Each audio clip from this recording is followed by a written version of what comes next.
As Linda mentioned, the Calgary Regional Partnership is a collaboration of municipalities, and what's unique about it is we're not actually another level of government. We're a not-for-profit company.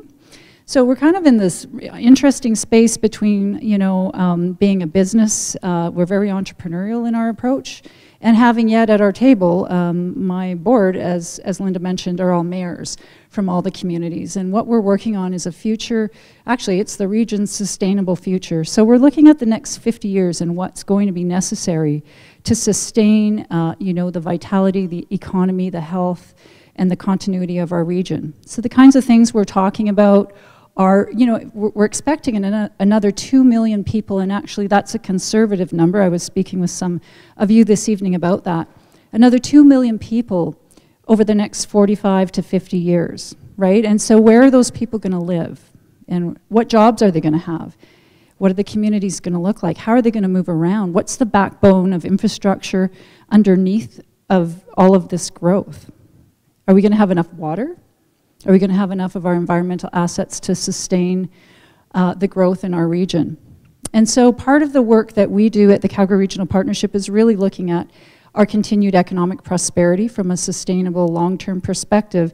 And we consider, and we have a focus actually on transportation, logistics, and supply chain as really a backbone under our economy. And often it's not talked about, and I think, part of the discussion this evening is that it's often really not recognized. You don't think when you're getting out of high school or university, oh, I'm gonna go into supply chain.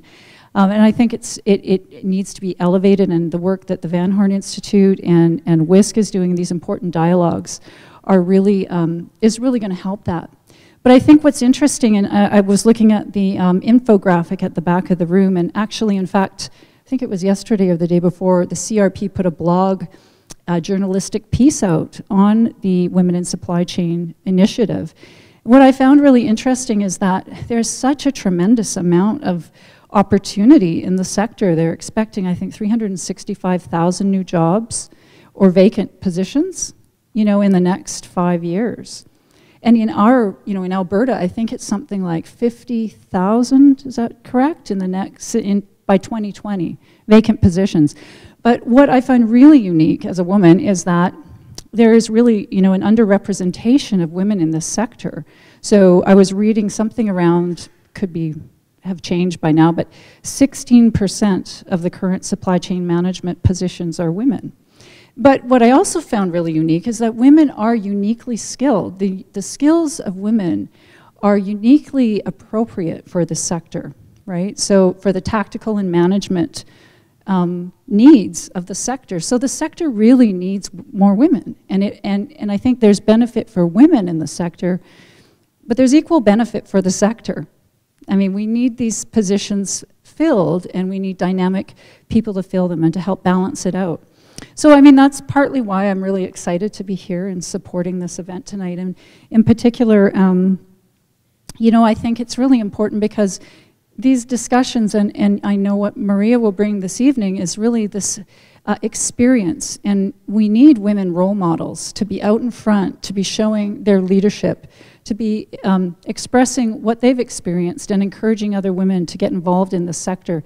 Not only other women, but other men, because really this sector is really led strongly by men. And it really would be exciting to get men on board to see the assets and the value that these women bring.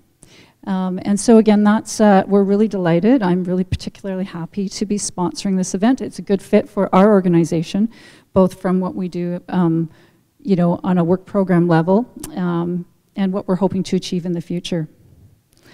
So I think that's my comments for tonight. I'm really looking forward to hearing Maria's, to listening to what Maria has to bring and to learning from that. So thank you very much.